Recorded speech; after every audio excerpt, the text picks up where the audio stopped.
आंगन में सैया स्विमिंग पूल बनावई हा। Now original. तो है हेलो गाइस, मेरा नाम कुरशीश शाह है। तो मैं बात करने वाला हूँ वायरल भाभी का भाई, जो बहुत ही उनका डांस वायरल हो रहा है भाई। और डांस भी बहुत ही ख़तरनाक डांस की थी वायरल भाभी। और ये दो बहन है भाई, इनका एक ही घर में शादी हुई थी भाई। और किसी ने भाई वीडियो बना के अपलोड कर दिया भाई, तो जिससे रातों रात ये वायरल हो गई भाई, वायरल भाभी। और जिस तरीके से डांस कर रही हैं भाई, बहुत ही गजब का डांस कर रही हैं। और एक ये लड़की भी वायरल भाभी के जैसा मतलब एक्टिंग कर रही है भाई।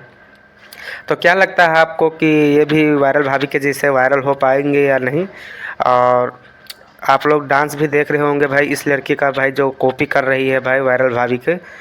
तो ये भाई इंस्टाग्राम पे इनका ये आईडी है भाई, आप लोग देख सकते हो भाई। तो जाके इंस्टाग्राम पे इनको फॉलो करो। आने वाले समय में भाई वायरल भाभी का भाई बहुत ही बढ़िया बढ़िया डांस आने वाला है। तो आप लोग वहाँ पे अगर फॉलो करके रखेंगे भाई, तो उनका वीडियो आप लोग को देखने को मिलेगा भाई। और आप लोग वायरल भाभी को देख ही रहे होंगे भाई, और कितनी ज़बरदस्त तरीके से भाई डांस कर रही है भाई। वो भी लड़की भाई कॉपी कर रही है भाई वायरल भाभी के जैसा।